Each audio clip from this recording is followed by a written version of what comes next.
To me, seduction involves not how do I get a date? How do I get her phone number? It's about, all right, how do I use my language to evoke, to elicit those emotional states like connection, desire, indulgence, such that she sees me through those things and has an opportunity to be attracted to me long enough for her to see the qualities that she would never normally pay attention to. All right. I have a very special guest today. This is someone I've wanted to get on the show for a couple of years. We have a mutual friend in Chase Hughes, and I actually have probably wanted to talk to this gentleman since 2006 or 7, or whenever the book The Game came out. This is Ross Jeffries. And Ross Jeffries, I'll call him the OG in Persuasion, and probably, well, I'll say the father of pickup artistry. Oh, How are you doing today, Ross? well, I don't know about pickup artistry. I would say about seduction. They're two. Pickup Okay. artistry implies some other people's schools and methods. But thank you. I like being the OG. Thank you for honoring me with that label. I'll say that I'll put on the table everything I know. I will not withhold a thing. I'll rap some bars, Cool. but you won't hear me sing. Okay, and on that note, you also have another name Right. that you go by. Yeah. So you have multiple identities. Yeah. Can we talk about that too? Well, Who are you? is Superman Clark Kent, or is Clark Kent Superman? Is Peter Parker Spider-Man, or is Spider-Man Peter Parker? Yeah. So my birth name is Paul Ross, but way back when, in 1988, when I wrote my first book, How to Get the Women You Desire into Bed, I thought, if I write it as Paul Ross is just me, just a man, but I need a symbol, something that can represent the collective unconscious, the crying out of men to do better with women. So I took my last name and put it first, and my middle name, which is Jeffrey, and modified it to Jeffrey. Sort of like, I don't know if you've ever seen one of my favorite movies, Batman Begins, but there's a scene where Bruce Wayne is on the jet with Alfred, and Bruce Wayne says, I'm going to create another identity. As Bruce Wayne, I'm a man. I could be killed. I could be destroyed. But as Batman, I can be a symbol, a myth. And so sort of like that explanation, or maybe I'm full of shit. I don't know. Well, there is some of that. And to be fair, a lot of my audience will know I'm not a fan of pickup artists. Me So neither. I'm glad you're just distinguishing there. Me neither. I don't know that I'm a fan of seduction either. And Well, that's something I would definitely like to get into. And let's define what we mean. that's perfect, because I want to make sure that we are talking about the same thing before I make accusations. Eric, I can only speak to what it is I teach. And my understanding very early on, people say, what do men want? We can get into the question of what women want, which I don't care about. I don't really care what women respond to. But men, in my experience, when it comes to mating and dating and the rest of it, we want systems, we want predictability, and we want a degree of control. And to me, seduction is the art of eliciting emotional states in women using our language, not using behavior, not playing games like putting them down and making them feel like they have to get validation from us and pushing down on their trauma. That's mystery method and the rest of it. For me, seduction is about states of consciousness, just as selling is. And that's how I map them over one to the other. To me, seduction involves not how do I get a date? How do I get her phone number? It's about, all right, how do I use my language to evoke, to elicit those emotional states like connection, desire, indulgence, such that she sees me through those things and has an opportunity to be attracted to me long enough for her to see the qualities that she would never normally pay attention to. Consider it, if you will, it's not the best metaphor to be like the push-up bra and lipstick and high heels that women use to become more attractive.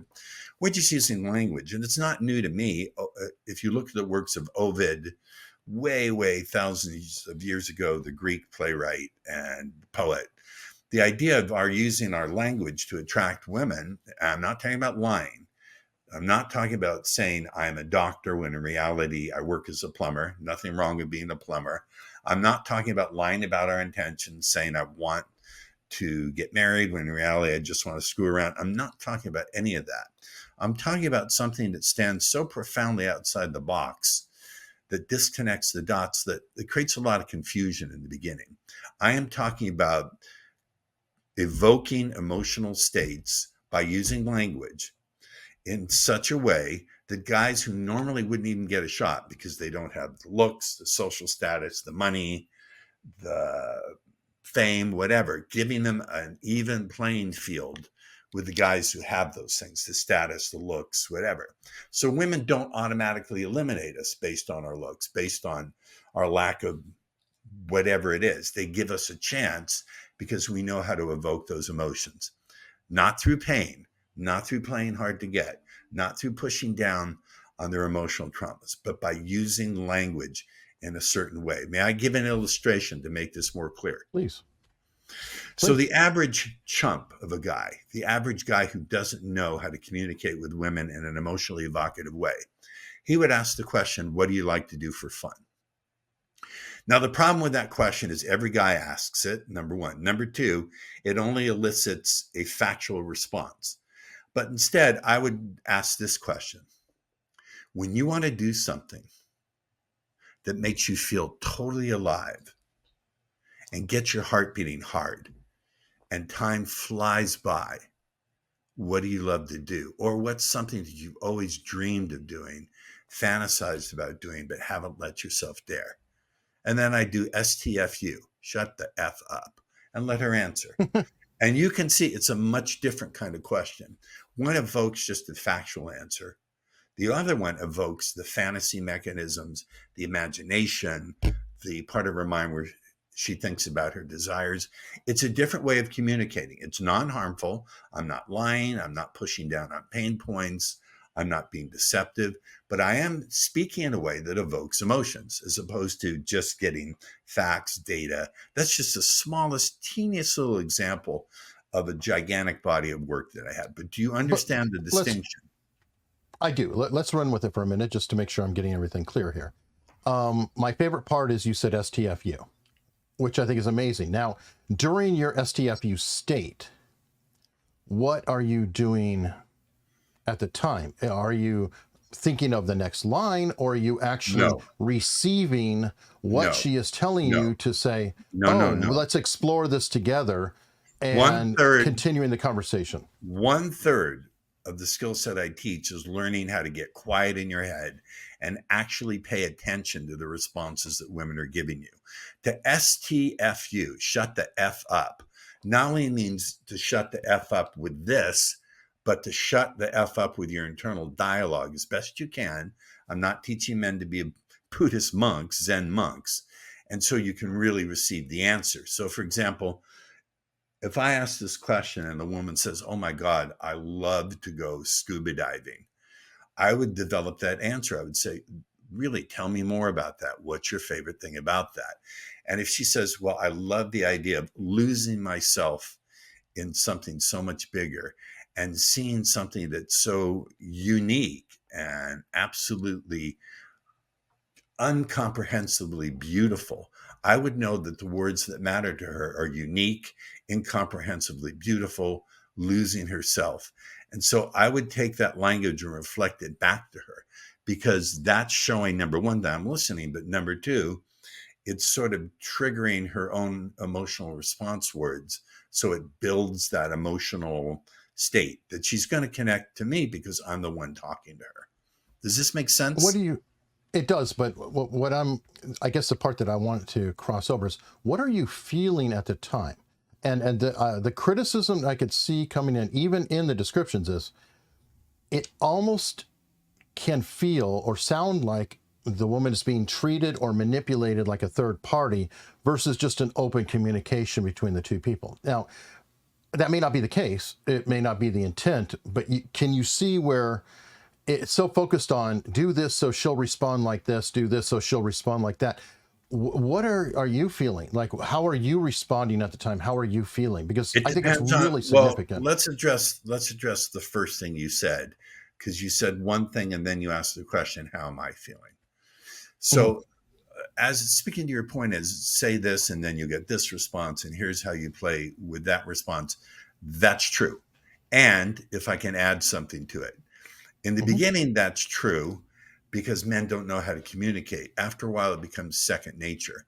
And I also think it's the kind of communication that's going to evoke a deeper revelation of who that woman is. But the other side of it is, once she responds, I'm going to genuinely share what I do that makes me feel totally alive. I will really share what that is. And if I don't have that, and if my students don't have that, I tell them, you need to go out there and you need to experience life on a deeper level so you have something genuinely you can share. Here's the thing. If my students want to repeat by rote, word for word, like a parrot, what I say and what I teach them, they'll get a level of result. But I tell my students, look, if you really want to achieve mastery, you have to broaden your emotional range. You have to go out there and live more courageously and experience things that you normally wouldn't. Because that, number one, is going to empower the words you say, but in and of itself, it also makes you more attractive. Yes, my students can use this just by rote and not develop as human beings. But if they really want to get it and do well, they have to develop their emotional range. And that's where it's difficult for me as a teacher to try to effort to, and that's why I've burned out and become exhausted after 33 years of doing it, to attempt to work with men who don't really have a lot of emotional intelligence and help them build it is not easy. And they can't build emotional intelligence unless they get an example of what emotionally evocative communication feels like. So, yes, you're correct from one perspective. From a different perspective, that's a distortion of what I'm doing. Okay, and that's why I wanted to be really clear, but I always want my language to be as clean and I upfront get as it. possible. I get it. Um, I love analogies. And is it, could you consider that the rhythm and the patterns and the speaking might be similar to a musician who is practicing Beautiful. chords on Yes. a Yes. guitar, I'm and it's direct clunky at hit. first, but over time Direct hit. it turns into a language. Direct Um, hit. Direct hit. okay. I consider what I do is compose direct hit. The best hit anyone who is, I'm not blowing smoke up your ass. The best hit anyone who's ever interviewed me in 30 years has ever gotten. I consider myself to be a composer. When I come up with these language patterns, I am composing. On one hand, I'm composing the rhythm of the speaking. On the other, I'm composing the words. And then I cross over to compose with what her responses are. It's absolutely a composition. That is the best hit you've gotten. You've landed directly on my personal metaphor. That's amazing. Cool. And I'm thinking with two people, it's a jam session, but Yes. because she's working her own language, and hopefully Yes. through this, you'll get a genuine relationship. And that is Yeah. the part that I fear, like reading the game, reading the material that's out there. There's um, a dark current to some of this. And I understand that. I understand the frustration. Believe me, I was no, beauty queen. I'm no prom king. I'm an individual who would go to a bar and say, "Oh, I don't know, what do I do here?" Now, if I had a purpose or a mission, like, "Oh, I'm in the band," no problem. I can talk to anybody because I have a role. But I just, I'm always super afraid of people being used. So the next question would be, you teach students, some of these students probably will be displaying behaviors that may be going down a darker route. All right. How do Pause. you cope with that? Pause. I don't know. I'm being serious and genuine here. I don't know what, please hear me. Give me a moment to Sure, respond. sure. I don't know what you mean by dark. And you use the words genuine relationship. I don't know what that means either. Okay. Just hear me out. For one person, that may look like polyamory. For one person, that may look like We wait until marriage before we have sex. I've had students that run the whole range over a 30+ year career.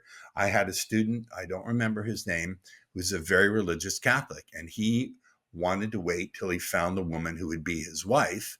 But the challenge is he couldn't get dates. And my statement to him is, look, how are you going to know who's truly going to make you happy and who you can contribute to unless you have a lot of experiences? They don't have to be sexual. They can be everything up until that point.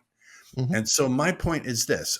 First of all, what a genuine relationship means to you may be different to me. Let me define that. Hold on. Let me define that. Yeah. Okay. Yeah. Go ahead. Fair enough. A sincere, honest relationship.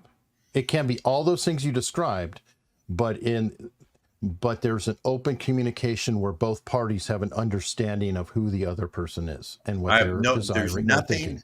There's nothing in what I teach. Please don't lump me in with what the other people do. That's not fair, right. And it's not fair to me. It's not fair to your audience because it's inaccurate. There's nothing in what I teach that prevents that. But hear me out. If you can't get a woman physically attracted to you or attracted to you in some way, you're not going to get a one-night stand. You're not going to get a girlfriend. You're not going to get an engagement. You're not going to get a marriage. You're going to get friend-zoned. You're going to get friend-zoned. You're going to be the person she turns to when the man she is involved with dangles her along, so she needs some validation.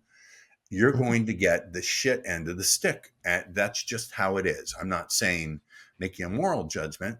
If we don't acknowledge the way the world is, reality will automatically work against us. I don't put a moral judgment on whether my student wants a one-night stand, as long as they're getting checked and practicing safe sex and they're not lying about it, or whether they want a girlfriend or whether they want a wife. It's none of my business. I create the tools. What they do with them is up to them.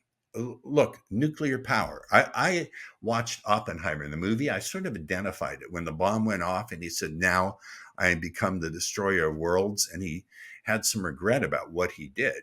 I don't have regret about it, but I do recognize the tools and the ways of thinking I've created are very powerful. And yes, they can be misused. There's no doubt about it. A knife can be a scalpel that saves a life, or it could be something that takes a life in the hands of the wrong person.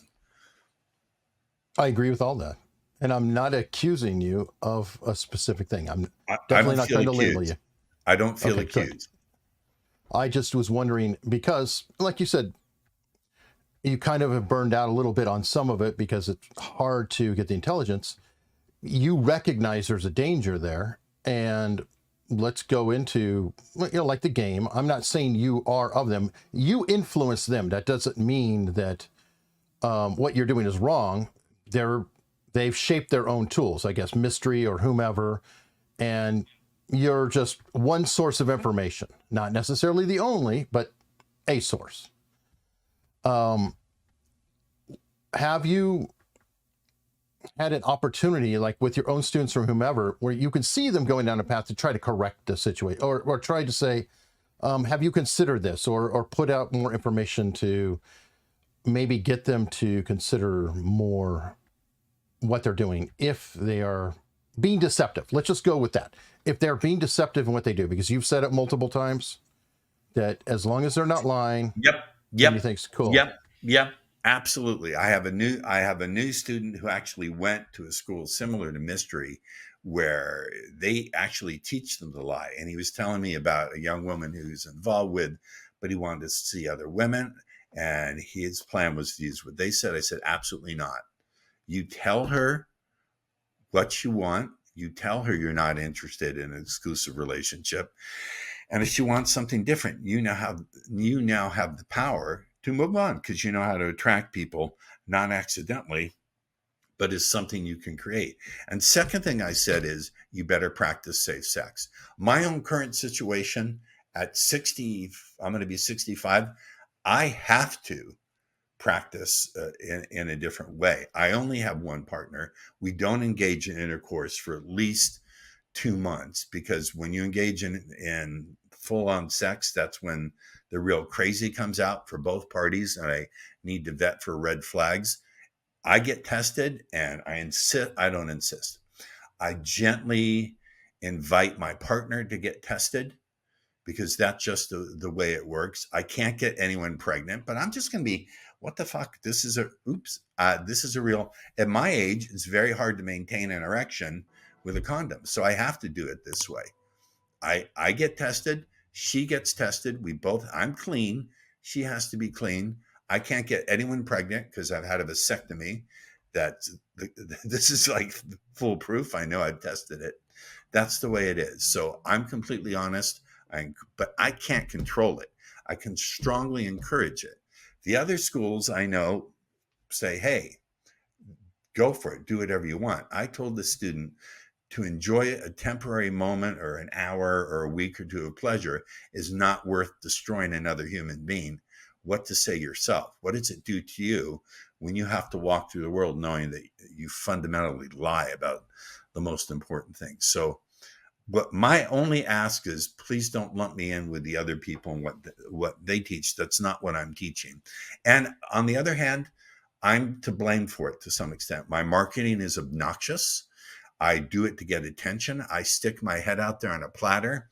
When I say things like get laid now, ask me how, that is provocative. It can certainly give the impression that that's all I'm pushing for. But if I've explained this to the women I date, I tell them what I do.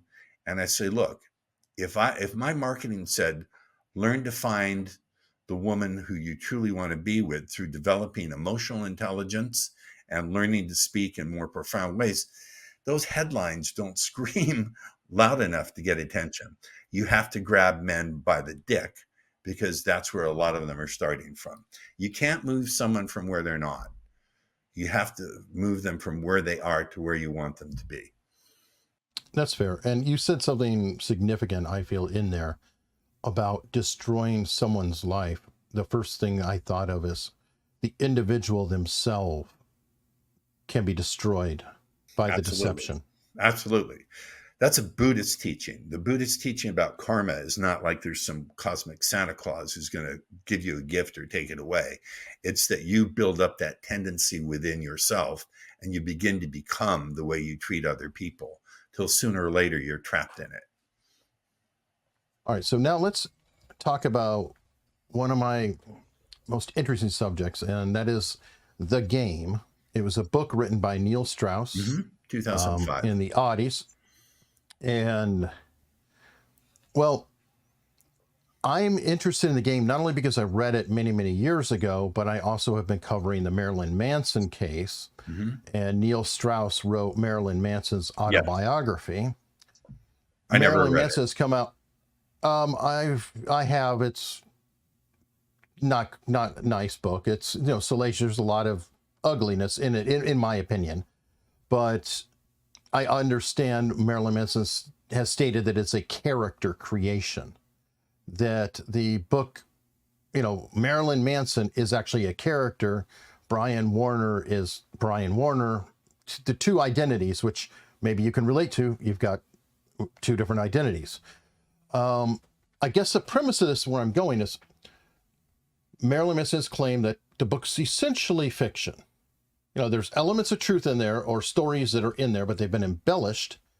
You also have been covered in a book by Neil Strauss, which is, I'm not sure if it's fiction or if it's real or it's not, but can we speak to the coverage specifically of you? I want to give a general background and then I will address your question. My overall take on the book is Neil sensationalized it to write a book that would hold attention and sell well. And to that extent, he did a brilliant job. Whatever my personal feelings about Neil, he is a brilliant writer, and he did a great job of writing something that would grab attention and become a cult phenomenon. As far as his coverage of me, the sides he showed of me of being angry and resentful are true, but they're a very small amount of who I am, and he exaggerated it. He took something that is maybe the size of a nasty alligator and he turned it into a Godzilla. That's to use a metaphor. But the thing that upsets me about what he wrote is he never showed the side of me that genuinely cares for my students and the side of me that's a healer. 30 to 40% of the work I do with students is healing work, is helping them overcome their trauma and the limiting beliefs and the pain they've been through, and attempting to be attractive in a society that's very confusing, that's very, back then, anti-male, and more anti-masculinity, or confusing about the messages. He never showed that side of me. Never. Because it's not an interesting story, I think. And second thing he did is he made fun of my students. If you want to make fun of me, attack me, ridicule me, lie about me, exaggerate, that's fair game. I put myself out there in the public eye. It's totally cool pull to chop my head off. He ridiculed my students. He called them greasy-haired fools. They're not that. He had no right to attack my students. They're not. That's absolutely a low shot. And I talked to him about it. He said, you're right. If we ever publish a paperback version, I'll make sure they edit it out, which is bullshit. I don't think he's being sincere about it. Now, if you want my opinion about Neil, I think Neil wrote about rock stars and wrote about rock stars. He wanted to be the rock star he always wrote about. So he sort of positioned himself as the ultimate rock star in the game. And then he later wrote a book about being a sex addict. I think Neil gets off on betraying people. If you think about it, that book is one big betrayal. He went in there pretending to be friends with Mystery, pretending to be friends with me, pretending to be friends with everyone, all the while deceiving them with the full knowledge he was doing it so he could create a book. I understand embedded journalism, where you embed yourself with people to get what the story looks like, but you tell them you're doing it. He was deceptive in you want to talk about deceptive people. He was deceptive there. And I think Neil gets off on betraying people. I really do. He tried to, I know this for a fact because his coaches told me when he built his separate business, he tried to sleep with every one of their girlfriends. He broke the bro code. He slept with someone who up until recently was the love of my life without asking. It's the bro code. I'm not saying you own your woman, but it's the brother code. If you're going to sleep with someone's ex, you ask. He did that. Neil gets off on betraying people. That's my personal take on him. I can't prove it, but I think that's his real. He gets a charge out of betraying. Look, he cheated on his wife. He cheated on his fiance. Neil likes to betray people. He loves it. That's his real addiction, not sex.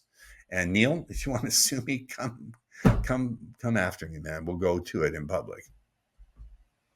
Wow, very strong. And actually, I'm not sure if you're familiar with him, but Truman Capote, a lot of people felt he was that way as an author. And toward the end, he didn't have a lot of friends.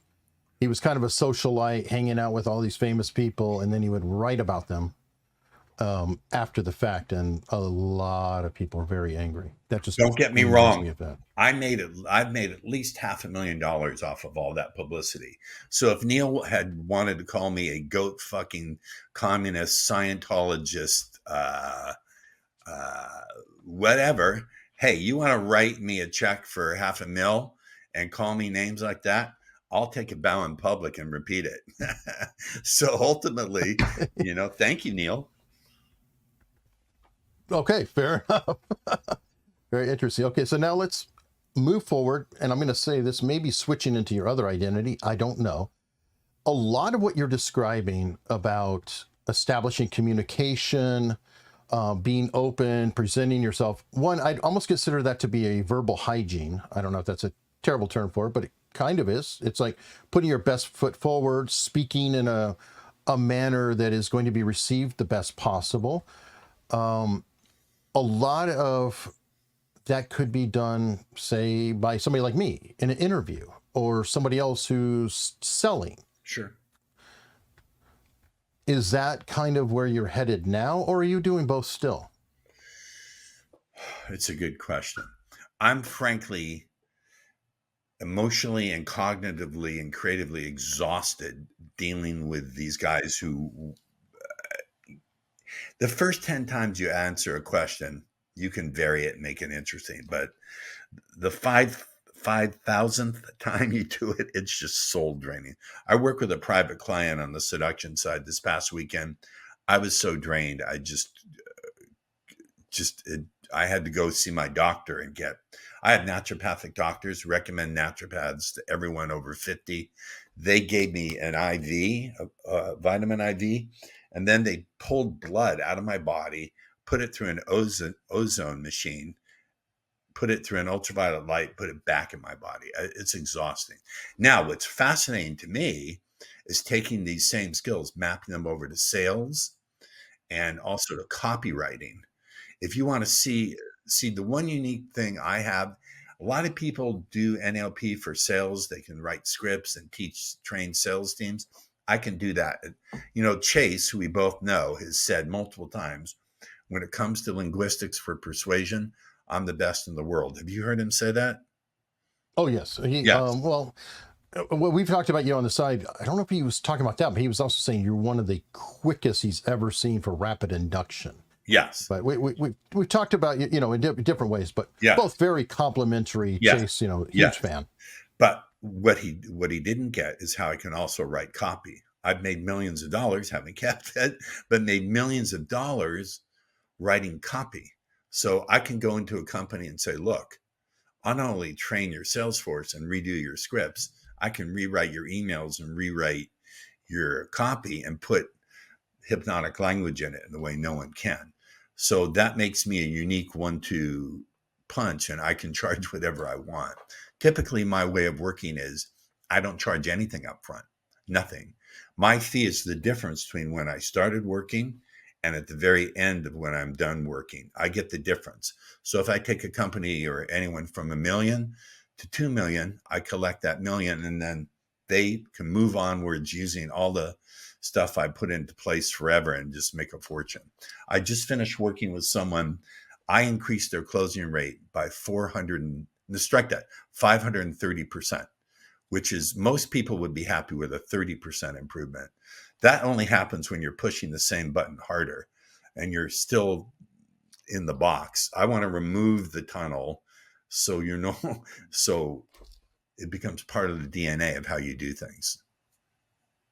That makes sense. It's a great model too, because if a person isn't paying out anything, everything coming in, you're just splitting up, found money, so to speak. Yeah, they have no risk. It feels less people. There's no risk to them. Wow, that's a fascinating thing. Do you find actually the copy even more interesting because it's a step removed versus, when you're doing seduction or sales, you're talking directly with the person. With the copy, you're not necessarily getting that immediate feedback. If you do it right, you create the illusion that that's exactly what you're doing. Interesting. Now, is this, I'm not an expert on this, but in any way, I'm barely knowledgeable. Is this where you're using different languages, like writing out copy, so people who focus on hearing, there's something for them? If there's focus on different types of that whole VAK thing, I've found to be not particularly useful. When you learn to speak in a way that's particularly usefully vague and even at times usefully confusing, it'll evoke the unconscious mind's own ability to fill in the blanks. For example, if you said to me, well, why should I hire your real estate firm? And I came back with facts, data, figures, and said, well, when you picture your ideal home, I don't know if it rings a bell for you about how you can really feel what's in our prospectus and how we have sold 10 homes in your neighborhood of greater value, blah, blah, blah. If you said to me, using my techniques, why should we hire your firm? I would be vague. I would say, well, Mr. Smith, I can't be the one to say all the reasons why you might find yourself doing so. But I only want that to happen because you recognize this is what you want. So thinking about it like that, let's move ahead and share what it is we can do for you. Now, that's so vague, the unconscious mind of your prospect is going to go, oh, yes, this is the person I want to hire. It'll come up with its own reasons before you even start presenting the facts, data, and figures. Again, everything I do is about creating states of consciousness. To me, selling, yes, is about getting your ideas into your prospect's mind, but it's also about expanding their mind to include new possibilities. So it's a paradoxical thing that I love to do. On the one hand is a composition. The left hand is playing, okay, what are the ideas that I want to suggest? And the other hand is, what states of consciousness do I want to expand for them in a way where they can include these ideas that serve them? If they don't serve them, they'll get rejected by the unconscious. The unconscious is very protective of anything that comes in. Its primary function is to protect you. You know, I don't know if I'm quoting the right thing, but it sounds like I'm hearing some NLP in there, or some similarity. Yes. For example, you know, just don't think about the pink elephant in the room. You, not exactly, but in your statement, you were saying, I can't tell you why you would choose, but you're actually putting in their mind that they would choose. Eric, I said something precise. I said, I can't be the one to say. I call that a false profession of ignorance. It implies that there is someone who's going to say, and that would be them. I can't be the one to say all the reasons, which implies there are going to be at least one, if not many. You might find yourself. Well, find yourself is what I call the trance phrase. What does it mean to find yourself doing something? Did you ever just find yourself falling in love? It's not a conscious process. Did you ever just find yourself reaching for the refrigerator door and you don't even remember walking over there? So when I say find yourself, it's a suggestion that it's just going to happen unconsciously. I very precisely construct it so that they, in their unconscious mind, are going to perceive that have already hired me and already want to hire me. Okay, that's what I was going to say. Like I said, I'm poor at phrasing it. When you say find yourself, I mean, we all have found ourselves doing that. We found ourselves like getting to work and forgetting we drove there and all this. Yes. So you're creating the visualization, I guess is what I was trying to say, in their head, where they literally are visualizing themselves doing the action in the end. Yes. Or am I still off? No, that's correct. But on an unconscious level, they're not consciously aware of it. Right. Okay. Yeah, I just did a crappy job of describing it. No, you did pretty good for someone who's never done it before. But okay, so moving to the copywriting and this, I'm trying to think of the right phrase. That is a communication between the people. So when you're doing a copywriting, you're blasting this out to everyone, correct? Because you can't look at them, you don't know who they are. Well, let's back up. I think the first thing when I write is I think, who's the market? Gary Halbert, who was my mentor, I think one of the greatest copywriters who ever lived. He said, great copywriters study their markets. Now, I'm moving out of teaching. My ideal client is high net worth, doing at least very close to 7 figures or more. And they're tired of incremental increases, doing what their conventional training does. They want something unconventional so they can really not just move the needle, but break the whole measuring instrument. And they need something different and unique. I am running out of time to do that because now I'm beginning to niche. I'm just starting to niche into companies that sell high ticket coaching. So if you have ever seen ads on Instagram or Facebook, hey, if you're a chiropractor, we promise we can fill your practice in 90 days with 10 new clients, or we'll work with you for free. I'm not out to sell to chiropractors.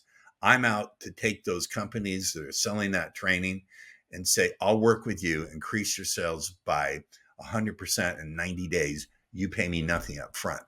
I'm niching to those. And so they often have the need to have their emails that they send out and their sales pages and their video sales letters improved. On one hand. On the other hand, they need their sales team to be trained in a different way. So that's my niche I'm moving towards. I have a few more slots to work with people who are doing general sales, but I intend by January to eliminate that aspect and stay totally within that narrow niche. Okay, and that, I might be oversimplifying it, but training the trainer.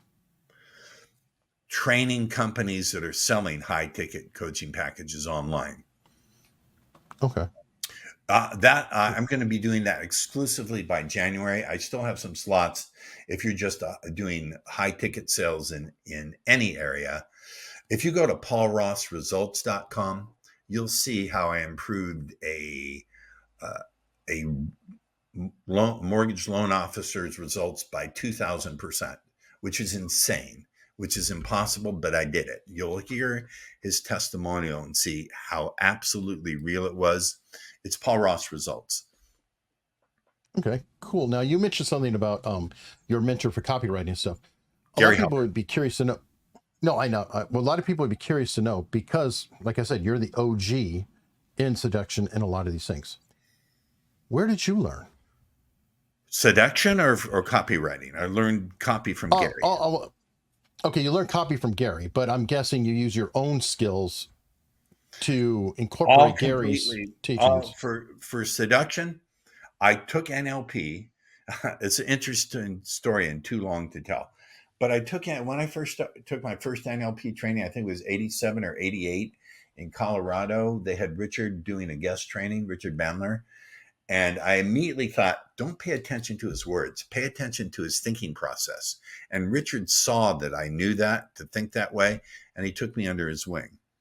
And he basically told me in a trance that I would be able to take NLP in a new direction and do whatever I wanted with it. And so I started to experiment with NLP for seduction. It took me a couple of years to map it over, a lot of stumbling, a lot of trial and error, a lot of pain.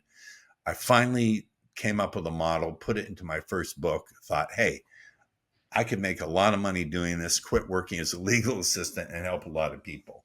So I taught myself. I take credit for being tenacious enough to teach myself, and I'm still learning to this day. I'm still improving what I do.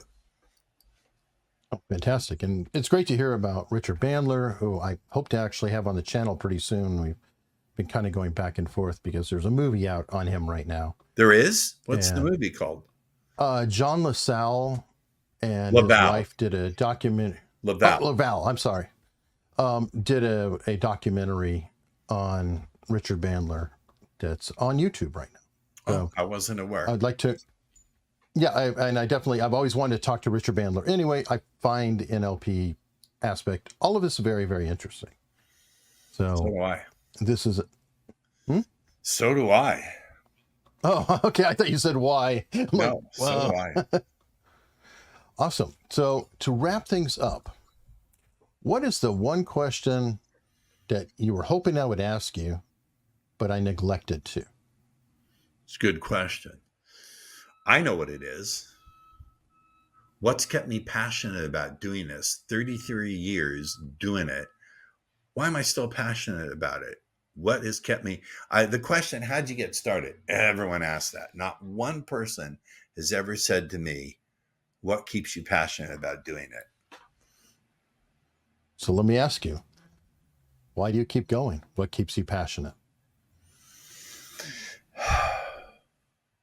I would say I'm relentlessly creative. I can't stop.